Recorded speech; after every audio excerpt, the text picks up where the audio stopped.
여러분, 문제와 어려움이 있을 때 그거를 이기는 방법이 있습니다. 그건 작정 기도를 하세요. 작정 예배를 드리세요. 그래서 예를 들어서 한 달이나 두 달 시간을 정해놓고요. 내가 모든 공예배를 주일 예배, 수요 예배, 새벽 기도 빠지지 않겠다. 그러면서 기도하고요. 그 기간 동안에 마태, 마가, 누가, 요한을 읽겠다. 내지는 로마서를 몇 번 읽겠다. 그 작정을 하시고 하나님 앞에 한 달, 두 달을 집중적으로 들으십시오. 언제나 일상적인 일이 있지만 집중적인 일이 필요하거든요. 집중적으로 필요한 일일 때는 그렇게 기도를 하시길 바랍니다. 그래서 그것이 끝나갈 즈음에 주의 역사가 일어나고 주님의 은혜가 임하고 이 종이 정말 믿기로는요.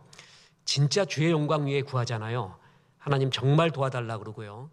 그럼 어김없이 응답이 옵니다. 참 신비합니다. 진짜 어김없이 와요. 그리고 정말 그동안에 그 기도를 하기 전에 내 사심을 다 버리게 만들어요. 그리고 주의 영광을 위한 기도를 계속 하게끔 해요. 그 다음에 그 기도를 하잖아요. 그럼 주님이 들어주시고 역사하시는 것을 참 많이 느끼곤 합니다.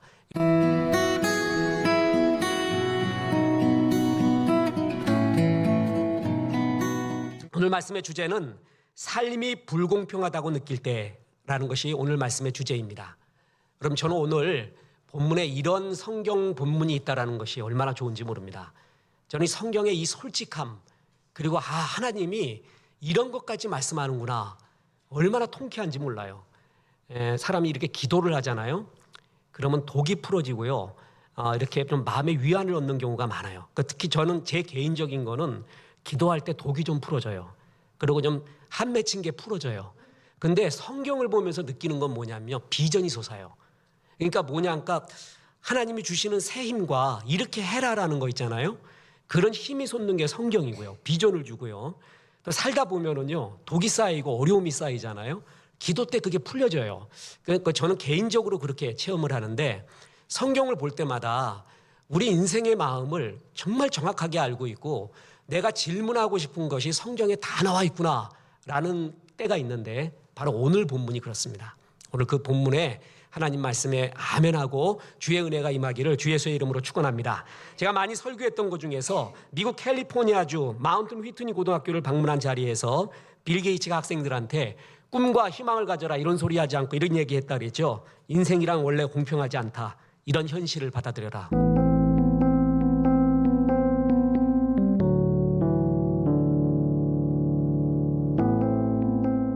꿈과 소망을 가지라는 말을 해도 시원치 않을 텐데 김 빠지는 소리 하는 이것이 얼마나 도움이 됐을까. 그런데 세상은 아름답고 살만하다 하고 미사여구만 이야기하면서 현실의 이야기를 하지는 않을 때 그때 느껴지는 거짓된 꿈, 거짓된 공갈 젖꼭지 같은 그러한 마음보다 이 현실적인 얘기가 얼마나 가슴에 와 닿는가.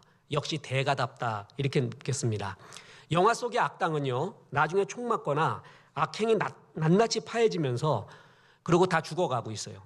그런데 현실에서는 그러지 않는 경우가 사실 굉장히 많습니다. 불공평한 것 같아요. 부조리라고도 말하고요. 성도님이 저분은 잘 될 수밖에 없어요. 잘 돼야 돼요. 그런데 그분이 잘 안 돼요. 저분은 조금 주님 손 봤으면 좋겠어요. 어떨 때. 근데 그냥 쓰다듬는 것 같아요. 주님이. 그래서 잘 돼요. 그래서 어찌 그런 일이 있을까? 목사도 정말 괴롭습니다. 그리고 그냥 이렇게 이야기하면 돼요. 이성적으로. 기도가 부족해서 그래. 얼마나 쉬운 얘기예요. 그러나 그렇지 않은 경우도 있어요. 정말 기도도 온전히 그리고 많이 길게 절실히도 해봤어요. 그런데 신명기적 공식이 통용이 안 되는 현실, 교회 내에서도 그런 일이 많이 있다라는 것입니다. 여기서 우리 그리스도인이 반드시 알아야 될 것이 있습니다. 삶이 불공평하다고 부조리하다고 느꼈다고 해서 불순종하면 안 된다는 것입니다. 여러분, 불공평이라는 이유 때문에 하나님 앞에 불순종하며 살잖아요. 그럼 나 또한 불공평한 악당이 됩니다. 저는 성경을 보면서 크게 깨닫는 게 있습니다. 하나님이 물로 포도주를 만들라고 하지 않았어요. 물로 뭐 하라 그랬죠? 갖다 부으라 그랬어요. 하나님은 우리 보고 포도주 만들라 그러지 않고요. 부으라고 얘기했어요. 하나님은 우리에게 할 만큼 할 수 있는 걸 가르친다는 거예요. 포도주 만들려고 그러면 안 되는 거죠. 근데 물을 붓는 건 할 수 있잖아요. 네가 이 사건을, 너의 이 어려움과 난관을 네가 뒤집어라. 그럼 우리는 안 돼요. 그런데 기도해라, 예배해라, 이건 할 수 있잖아요. 이 문제를 놓고 기도해라, 이 문제를 놓고 신실하게 예배하고 주의 말씀을 기다려봐라, 이건 할 수 있잖아요. 그게 물을 붓는 거예요. 그리고 그 물이 포도주가 되게 하는 건 누가 하는 거예요? 하나님이 하는 거죠. 내가 그걸 만들 필요는 없어요. 할 수도 없는 거고. 주님은 엉투당도 않은 내 영역 밖의 일을 시키지 않습니다. 하나님은 나에게 할 수 있는 걸 얘기하거든요. 그런데 우리가 일부러 거부하는 경우가 있어요. 그 여러 거부 중에 하나가 내가 삶에서 불공평을 느꼈다, 부조리를 느꼈다, 그래서 그 불공평 때문에 내가 불순종한다. 말도 안 되는 소리입니다. 여러분, 불공평함을 느낄수록, 부조리를 느낄수록 욥의 교훈이 그겁니다. 그래도 끝까지 주님께 기다리는 겁니다. 오늘 그 얘기를 합니다. 첫째, 오늘 본문은 삶은 불공평해 보이는 일이 많다는 겁니다.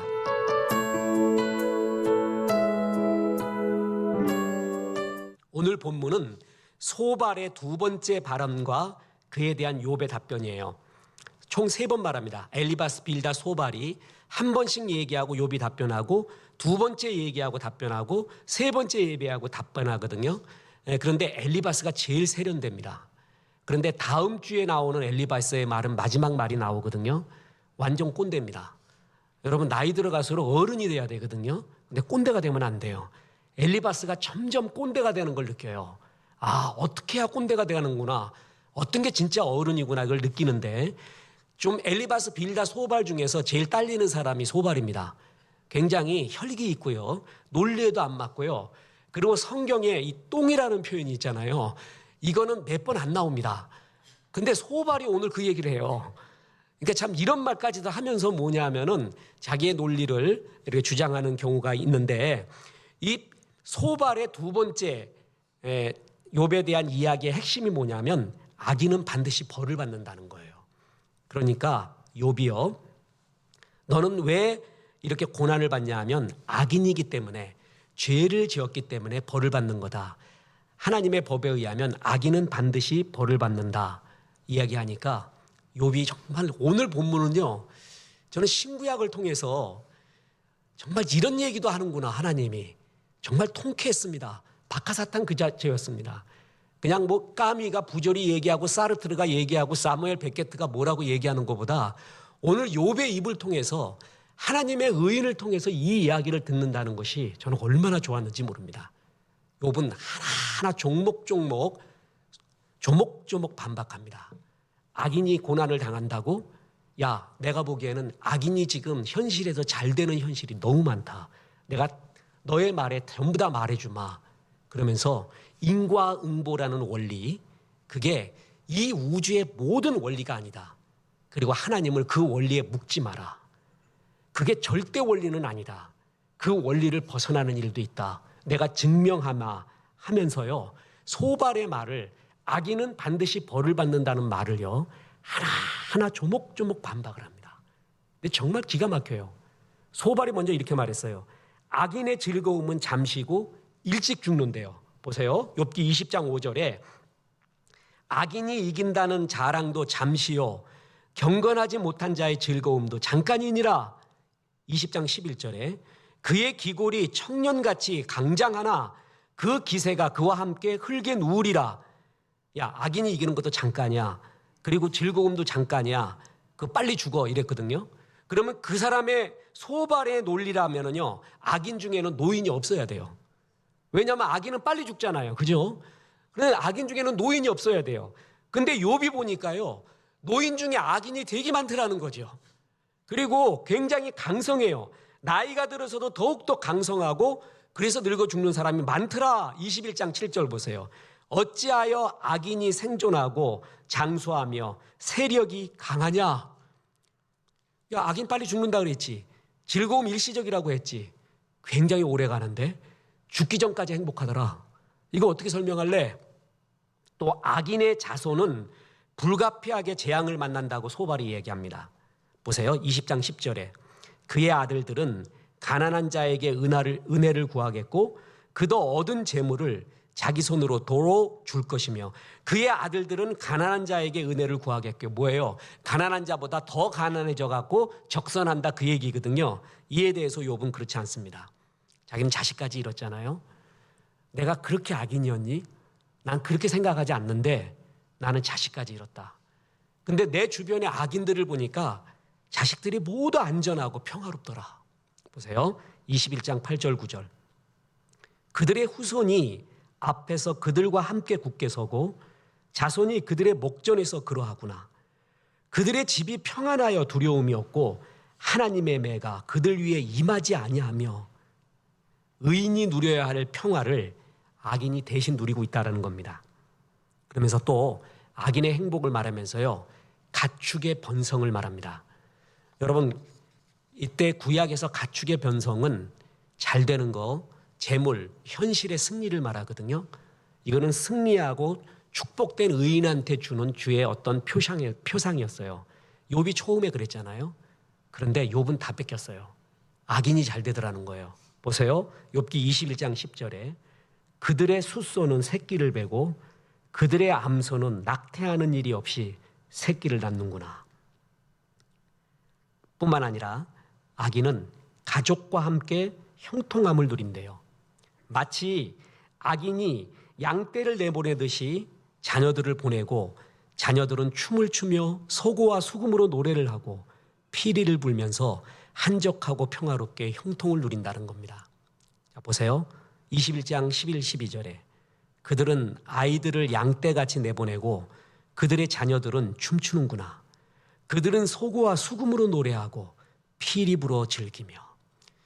자식놈들이라도 안 되는 걸 보면은 아, 부모 죄를 자식이 받는구나. 마음이 편하겠는데 그게 아니라는 거예요. 여러분 여인들이 소고 치며 춤춘다. 이거는요. 어디서 좀 들어봤죠? 출애굽 때 말이에요. 출애굽하고 난 다음에 여인들이 창화하고 소고 치며 춤을 추고 평화와 승리를 상징할 때의 노래예요. 주변에 말이에요. 정말 악인 같아 보이는데요. 이렇게 사는 사람이 있습니다. 해석이 참 안 돼요. 왜 믿는 사람이 조금 힘들고 저런 사람이 잘 될까? 정말 하나님 어디 계실까? 정말 고통스러울 때가 많이 있습니다. 그런데 욥은 이제 더 환장할 일이 있다고 합니다. 악인은 죽기 전까지 재앙이 없이 평화로운 삶을 누리는 경우가 많대요. 21장 3절 그들의 날을 행복하게 지내다가 잠깐 사이에 스올에 내려가느니라. 죽을 때도 꽥 하고 죽는데요. 아파서 오래 가지도 않고 그냥 이게 뭐예요? 지칭하는 말이 있잖아요. 그죠? 그냥 99세까지 팔팔하게 살다가 2, 3일 조금 아프다가 꽥 하고 가버린대요. 참 이런 섬세한 표현 보세요. 자, 이 이야기는요. 진짜 현실 속에서 나오는 이야기. 그러니까 성경이요. 동화나 추상적인 얘기가 아니에요. 우리의 피부로 느끼는 진짜를 얘기하고 있다는 거예요. 저는 이래서 성경이 너무 좋습니다. 심지어는 악인들은 하나님께 반항을 하고 살았대요. 하나님 뭐 필요해? 하나님 섬길 마음도 없어. 내가 기도하지 않아도 잘 되던데 뭐. 이런 말까지 하며 살았더라는 거예요. 보세요. 14절 15절. 그러할지라도 그들은 하나님께 말하기를 우리를 떠나소서 우리가 주의 도리 알기를 바라지 아니하나이다.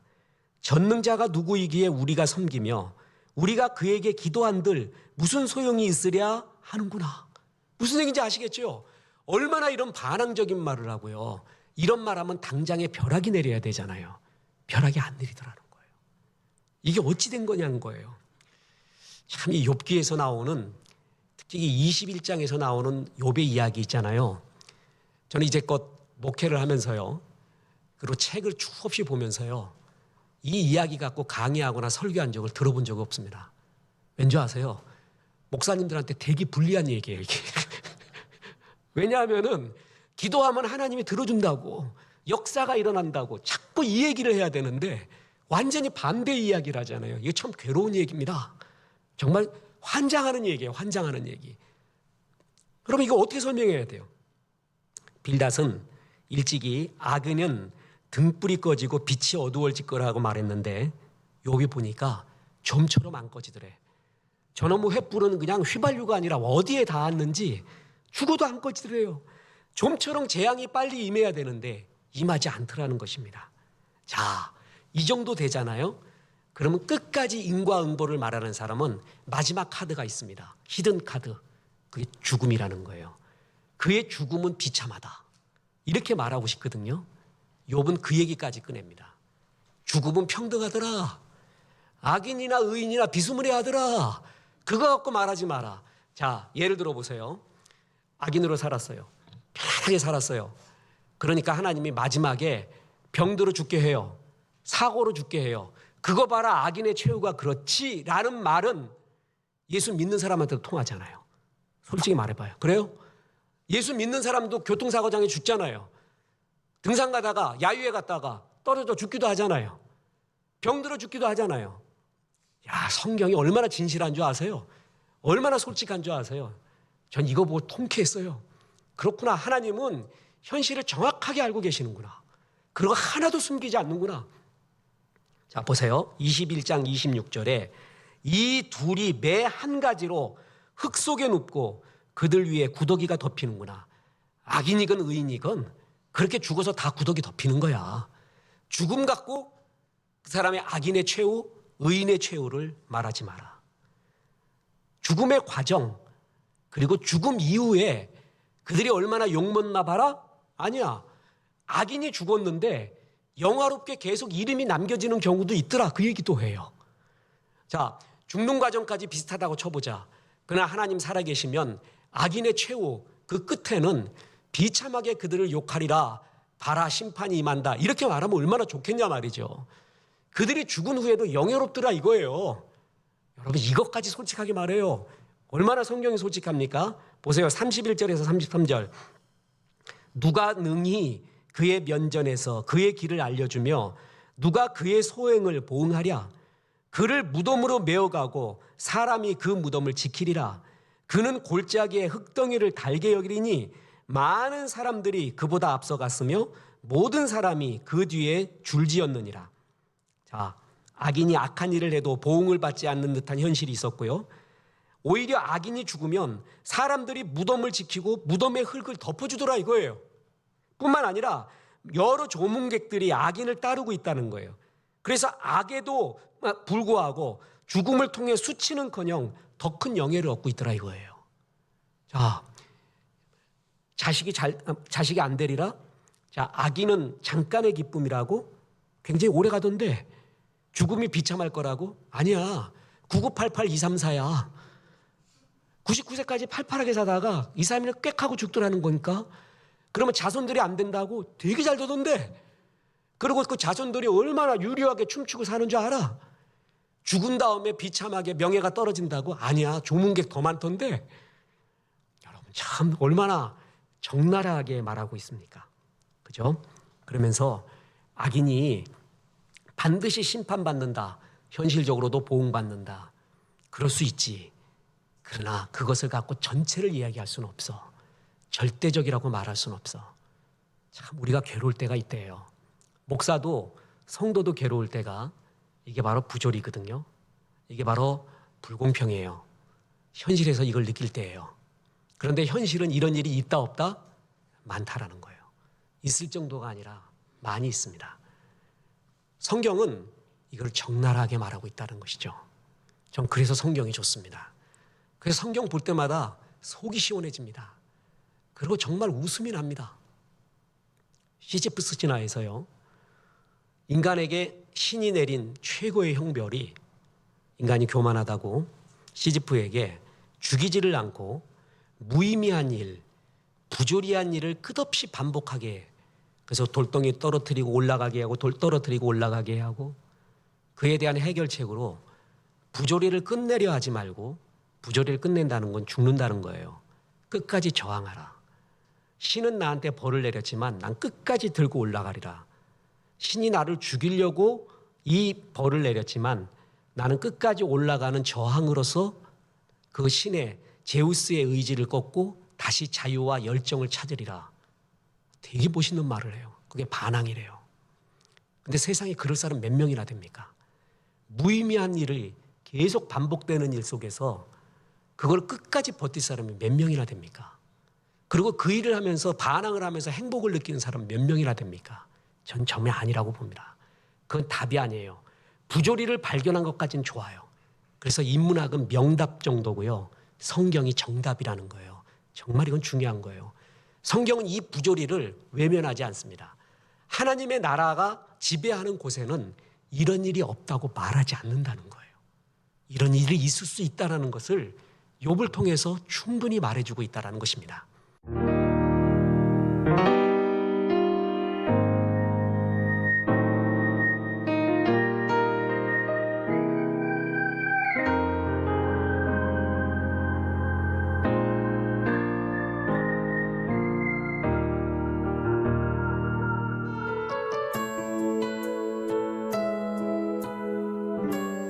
두 번째, 교훈이자 결론입니다. 그러면 성도는 어떻게 살아야 되는가? 다시 말하지만 성경은 참 진솔합니다. 세상에는 진솔하지 않는 책들로 오염되어 있습니다. 그 대표적인 게 뭐냐면 위인전입니다. 제가 이번 주에 보내드렸던 경건 이메일에 보면 아인슈타인 전기를 읽고 타락한 사람, 실망한 사람, 나자빠진 사람이라는 제목으로 보냈죠. 거기에 이런 글이 나옵니다. 딜리트라는 글에서 나왔는데 어느 날 아인슈타인의 전기를 읽었다. 이것이 문제였다. 아인슈타인은 내게 신과도 같았다. 비교도 안 되는 별나라 사람이었다. 그런데 위인전을 읽으면 꿈을 키우는 것이 아니라 반대로 꿈을 접었다. 나 같은 평범한 사람이 되기엔 과학자가 너무도 위대해 보였다. 천재만이 훌륭한 과학자가 될 수 있다고 생각했다. 절망 아닌 절망으로 나의 꿈은 흔들렸지만 어느 누구에게도 내게 적절한 조언을 해주지 않았다. 참 이런 글이 솔직하다고 봐요. 위인전 읽어봐 김 빠져요. 엄마는 애들한테 꿈과 소망을 가지라고 주는데 애들은 기죽어 가는 거 아세요? 도저히 나하고는 급이 다른 거예요. 위인전에서 나오는 위인과 영웅, 솔직히 말해봅시다. 싸움 한 번 안 하고 부모님 속 한 번 안 새기고 밥 먹을 때도 잘 먹고 옷도 잘 입고 걔가 언제니 모든 면에서 범생이었냐고요. 그렇지 않을 거란 말이죠. 얼마나 곰팡이 같은 짓. 저는 안중근 수기를 보고도요, 자서전 보고도 얼마나 신났는지 몰라. 백범 김구, 그래도 그 사람의 자서전 백범 일기는요 시원해요. 그냥 과거 떨어져 놓고 몇 분 떨어져 놓고 난 다음에 세상이 썩었다 그 소리나 하고 관상이나 보러 가고 사람 때려 죽이고 참 시원해요. 안중근도 그래요. 부잣집에서 태어난 거 아세요? 그리고 젊었을 때 취미가 뭐냐면요, 진탕 술 마시고 여자는 좀 안 하고 그리고 싸우고 그리고 폭주적이었어요. 말 달리기, 그냥 좋은 말 갖고 달리기 그런 거 했었어요. 동학혁명이 일어났을 때 안중근 지방이 동학 농민들을 갖다가 처치하는 일에 앞장섰습니다. 그런 집안 사람이에요. 안중근이 말이에요. 그 이야기를 쭉 쓰면서 얘기할 때 오히려 이런 게 통쾌해요. 어릴 때부터 이게 무슨 손오공 같이 뭔가 다른 사람이었어. 나하고 급이 달라요. 이거는 배우는 게 아니에요. 그거는요. 여러분 위인전에서 나오는 그 위인전은요 논문이 아닙니다. 대부분 위인전 쓰면은 그 후기에 동화 작가가 각색을 한 겁니다. 걸리버 여행이 또 홍주와 팥쥐 이거 원본 보세요. 잔혹동화입니다. 잔혹. 얼마나 잔혹한 줄 아세요? 애들한테 말도 못합니다.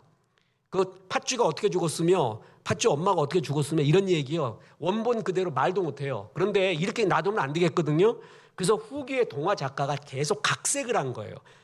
특히 제일 위인전에서 조지 워싱턴 위인전이 제일 웃긴 것 중에 하나가 그가 어릴 적에 아버지가 아끼는 나무를 자르고서 정직하게도 아버지께 용서를 빌자 아버지가 불같이 화를 내다 결국 어린 조지 워싱턴을 용서했다. 이거 거짓말이라는 거죠. 왜냐하면 이거 쓴 퍼슨 웜스가 어떻게 그걸 알았습니까? 했더니 쓸 말이 없어갖고 창작했대요. 근데 그걸 우리는 진리로 알고 있잖아요. 그게 활자의 마력이라는 거예요. 지금 이렇게 말로 되는 건 별거 아닌데 활자로 들어가잖아요. 왠지 있어 보여요. 왠지 권위 있어 보여요. 계속 말하지만 그것은 작가를 직접 찾아가 보세요. 나하고 똑같습니다. 활자의 마력에 속을 필요 없습니다. 진짜 글보다 큰 사람은 드뭅니다. 그런데 이런 것 갖고 계속 속고 있거든요. 가장 정직한 게 뭐냐? 성경이라는 거죠. 어떤 위인도 미화하지 않습니다. 다윗과 같은 성군도요. 잘못된 거 그냥 적나라하게 까발립니다. 여러분 믿음의 조상 아브라함 출신 성분이 어디 있다? 무당집이었어요. 우상 만드는 집. 그리고 자기 아내를 내세워갖고 누이라고 속이고 자기 도망가는 사람이에요. 여러분 이런 거를요 적나라하게 다 말해줍니다. 여러분 어떤 남자가 어떤 쪼다가 깡패 만났는데 자기 아내 앞세우고 자기 도망가는 사람 어디 있습니까? 맞아 죽더라도 싸우는 게 남자 아니에요? 난 계속 말하지만 어느 목사님도 그랬지만 저도 중학교 이후로 팔씨름 진 적이 없는 사람이요. 내가 해본 적이 없어가지고 내가 나를 알아. 이거 하다가 내 팔 부러진다는 걸 알아요. 그렇지만 깡패 만나면 내 목숨 바해서 아내 도망가게 하고 하는 게 그게 남자들 아니에요? 근데 아브라함은 아내 누이라고 속이고 난 다음에 자기 도망가 버려요. 이런 사람이 믿음의 조상이래요. 성경은 이걸 그대로 기록해요. You can do it too. 너도 할 수 있다. 여러분 이런 말이 얼마나 좋은지 몰라요. 우리와 똑같이 죄 많은 존재. 그러나 하나님이 그를 끝까지 추적하여 사랑해서 사람 만드는 것. 하나님의 주제가 되는 거예요. 그러니까 하나님이 나도 만들겠구나. 야곱 같은 사람도 베드로 같은 사람도 하나님이 만들어 가는구나. 그러니까 나도 되겠다. 이게 얼마나 우리에게 위로와 힘을 주는지 모릅니다. 더군다나 성경은 불공평하고 부조리한 이 현실을요 미화하지 않습니다. 오늘 본문 욥을 통해서 말하는 이 불공평을 보십시오. 적나라하고 솔직합니다. 그래서 성경이 저는 좋습니다. 여기에 주제가 있습니다. 여러분 20장 소발이 그냥 별 얘기 다 하잖아요. 21장 길게 욥이 입에 단내가 나도록 얘기해요. 그런데 한 줄, 그 한 줄에서 욥은 하나님을 끝내 찾고 있는 구절을 이야기합니다. 자, 보세요. 16절입니다. 그러나 그들의 행복이 그들의 손안에 있지 아니하니 악인의 계획은 나에게서 멀구나. 악인들이 누리는 행복은 자신들의 힘으로 얻은 게 아니고 자신들의 손에 있지 않다. 자기 손으로 핸들되는 게 아니다. 그리고 나의 계획은 그들의 계획과 다르다. 그들처럼 불의의 행복을 누리고 싶지 않다. 끝까지 하나님을 신뢰하는 거예요. 이 한 줄, 그래서 저는 이거를 표현할 때 가늘고 가녀리고 그러나 끝까지 믿음을 지키는 가느다래요. 정말 끊어지고 싶은, 끊어질 것 같은 그런 믿음이에요. 가느다란데 끝까지 욥은 잡고 있어요. 정말 눈물겹게 욥은 끝까지 주님을 잡고 있습니다. 세상이 불공평하다고 불순종해서는 안 됩니다. 그 유명한 불의한 재판관의 비유 아시죠? 누가복음 18장에 나오는 그 불의한 재판관의 비유, 거기에 핵심이 1절에 나오잖아요. 그 비유의 설명까지 주님이 해주고 있잖아요. 거기 1절에 뭐라고 나옵니까? 예수께서 그들에게 항상 기도하고 낙심하지 말아야 할 것을 비유로 말씀하여. 항상 기도하고 뭐 하지 말라고요? 낙심하지 말래요. 불의한 재판관마저 들어주는데 너희 하나님은 불의한 재판관이 아니잖아. 그러니까 낙심하지 말고 끝까지 뭐 하라고요? 기도하라는 거예요. 저는 성경에서 정말 이 부조리를 해결하는 방법, 불공평을 해결하는 방법, 까미와 사무엘 베케트와 그리고 사르트르 같은 사람, 반항이라는 거예요. 반항. 고도가 안 나타나는데도 끝까지 기다리는 반항. 반항하라, 반항하라. 멋진 말이거든요. 존보, 이회수가 존보라고 했잖아요. 나 지난주에 우리 감사원급 제목 보고 난 기절하는 줄 알았어요. 주님 끝까지 존보하여 뭐 하겠습니다. 나 진짜 내가 설교를 잘못했나. 아직 이 말을 갖다 감사원금에 쓰다니. 참 환장할 것 같아요, 이게. 그걸 갖다 감사원금 거기다 적어놨더라니까. 은혜 받은 거예요. 여러분, 그런데 까미도 사무엘 베케트도 사르트르도 답이 없잖아요. 그냥 끝까지 하는 거잖아요. 근데 욥기의 하나님은요 38장에 나타난다니까요. 나타나요. 나타나. 이게 얼마나 정말 여기에 고민했던 사람이 그 38장에 나타나는 하나님의 이야기에 폭포수 같은 눈물이 날 거예요. 그 구절이 그렇게 좋을 수가 없습니다. 하나님은 이 부조리와 불공평 속에서 끝까지 보고 있어요. 그리고 우리는 욥처럼 말해요. 끝까지 가녀리지만 끈질기게 주의 믿음을 끊이지 않고 기다리고 있는 거예요.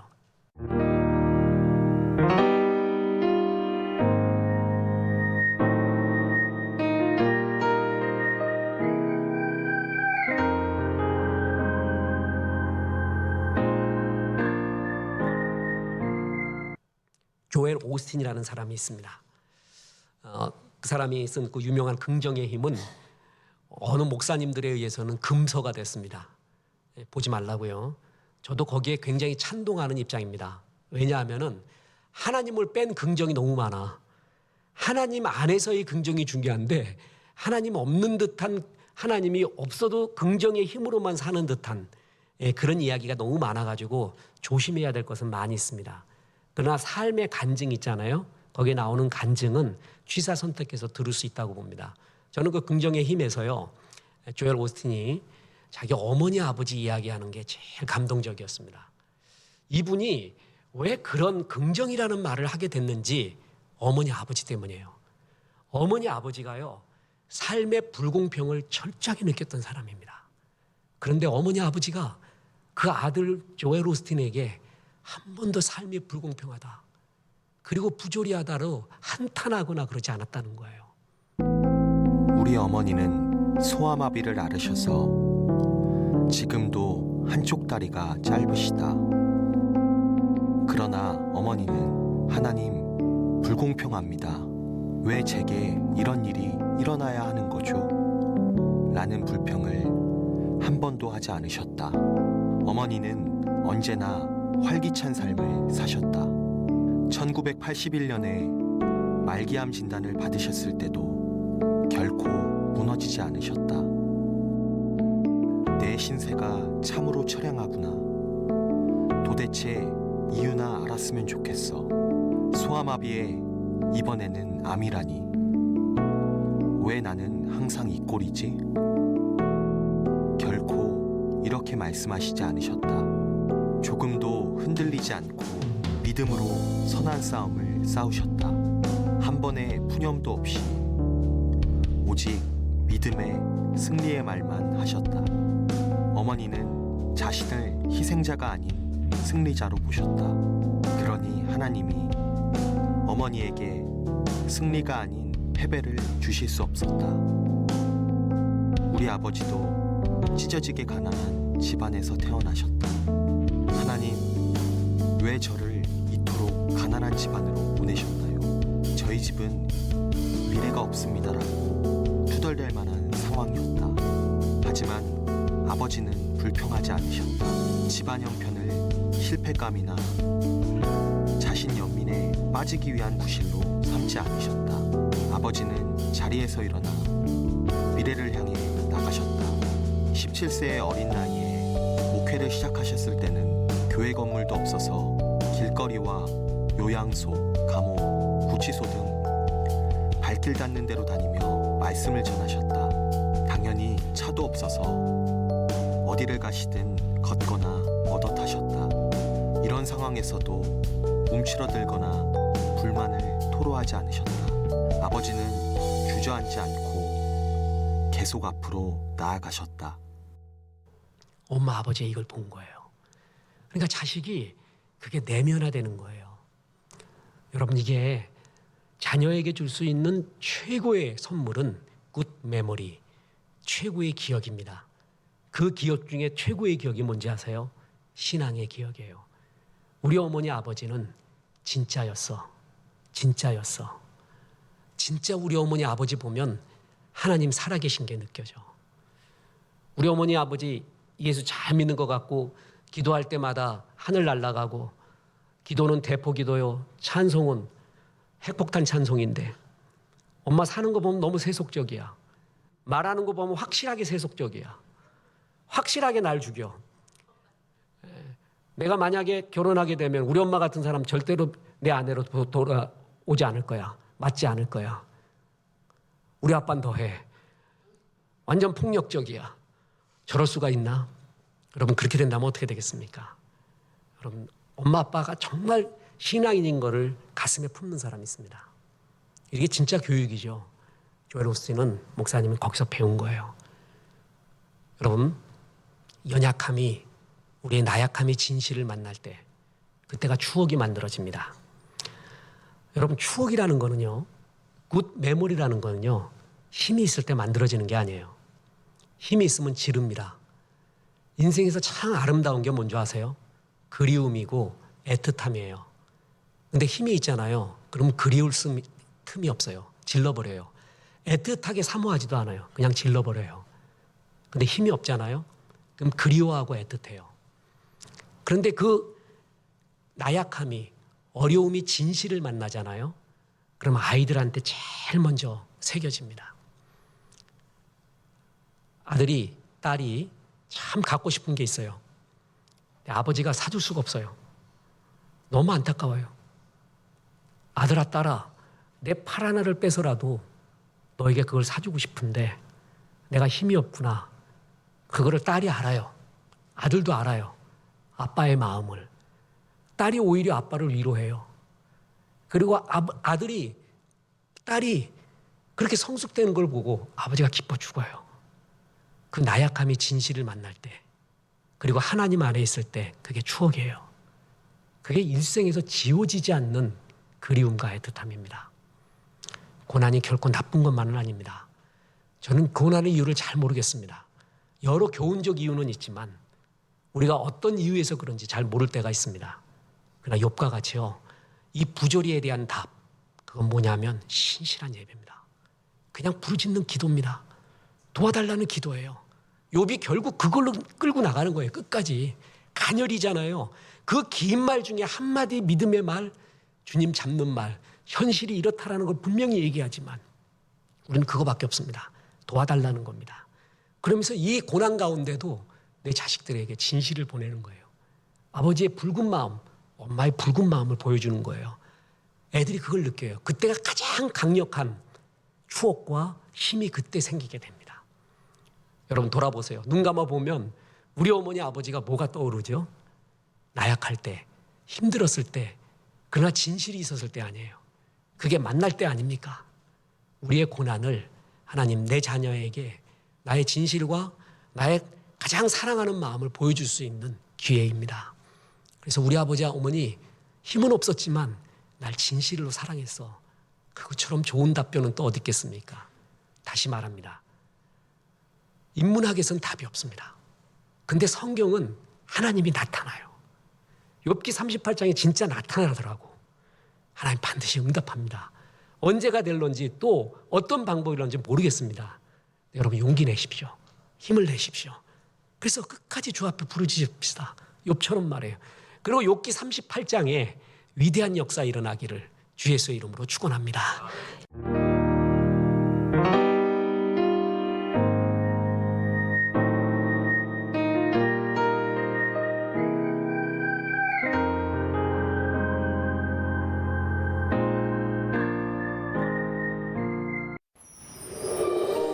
어느 날 아인슈타인 전기를 읽었다. 이것이 문제였다. 아인슈타인은 내게 신과도 같았다. 비교도 안 되는 별나라 사람이었다. 그런데 위인전을 읽으면서 꿈을 키운 것이 아니라 반대로 꿈을 접었다.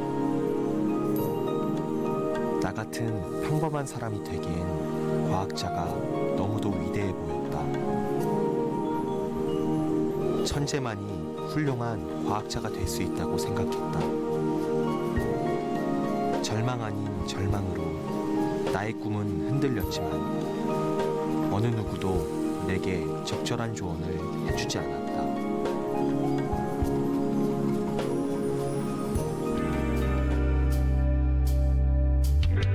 위인전은 우리들을 때때로, 아니 자주 좌절하게 만듭니다. 위인전에 나오는 위인과 영웅은 나와는 차원이 다른 사람이 대부분입니다. 그가 싸움 한 번 안 하고 부모님 속 한 번 안 썩이고 자랐을까요?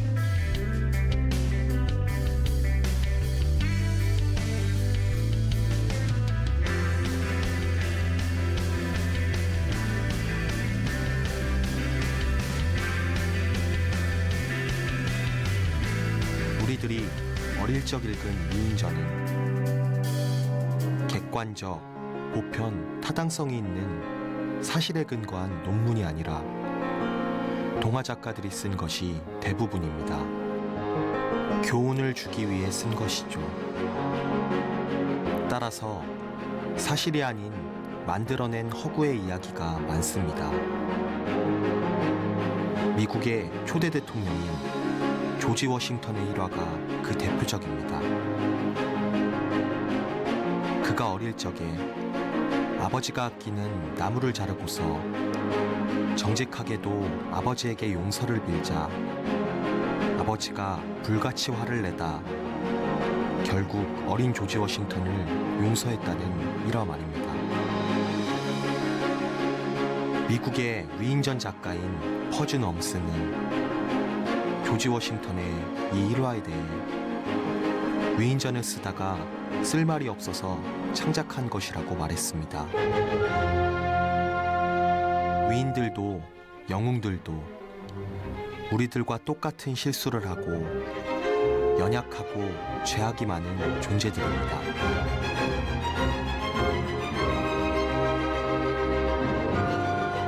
이 사실을 알 때 더욱 감동적입니다.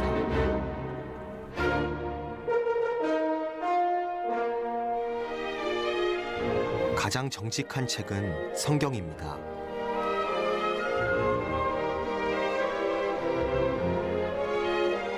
성경은 그 어떤 위인도 그가 결코 완벽한 존재가 아님을 분명히 보여줍니다.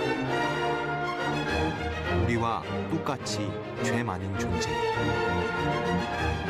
그러나 그런 사람을 기어코 변화시키는 하나님의 이야기.